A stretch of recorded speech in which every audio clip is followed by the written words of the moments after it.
வணக்கம். ஆன்மா வளரட்டும், ஒளிரட்டும். என்ன பதிவுகளை டெலீட் பண்ணாதான் இரவில் அருமையான தியான நிலை நித்திரையை அடைய முடியும். என்ன பதிவுகளை டெலீட் பண்ணிடணும். அன்னைக்கு உள்ள என்ன பதிவுகளை டெலீட் பண்ண வேண்டும். டெலீட் பண்ணிடணும். அந்த காலங்களில்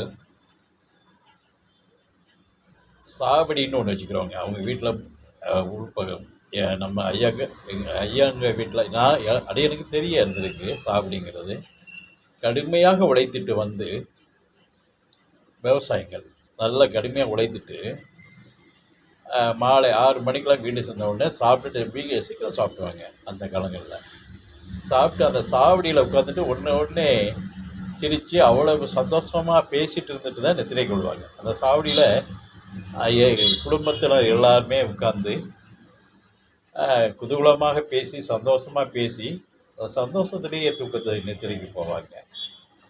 அதுவும் சிறந்தது. பதிவுகளை அளிக்கும். சுகமாக நித்திரை கொள்ளலாம். மீண்டும் முன்னோர்களுடைய நிலை ஞானி நிலை போனது. ஞானிகள் போல தான் அவங்க எதுலேயும் உயர்ந்த சிந்தனையாக இருப்பாங்க. அவங்க என்ன பண்ணுவாங்கன்னா, தை மாதத்தினுடைய நிலையில் தைப்பொங்கலுக்கு கன்னிப்பலா செடின்னு வீட்டுக்கு சொருவாங்க. எல்லா வீட்லேயும் உண்டு. டவுனில் கூட சொருவாங்க. அது எதுக்காக சொருகிறாங்கன்னா,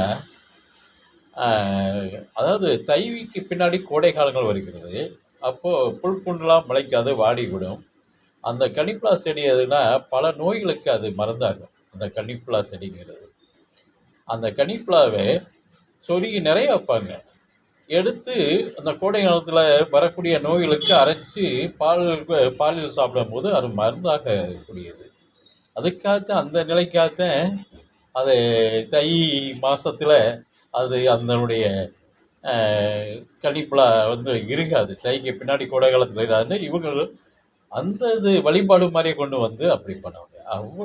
அவ்வளவு சிறந்த நிலை உள்ளவங்க. அதே நேரத்தில் வீட்டில் சில மரங்களும் வைக்கக்கூடாது. ஏன்னா அது மூட நம்பிக்கை இல்லை. சில மரங்கள்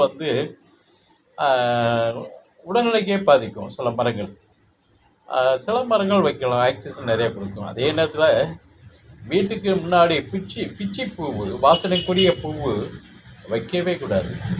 அது எங்கே இருந்தாலும் நாகம் நல்ல பாம்பு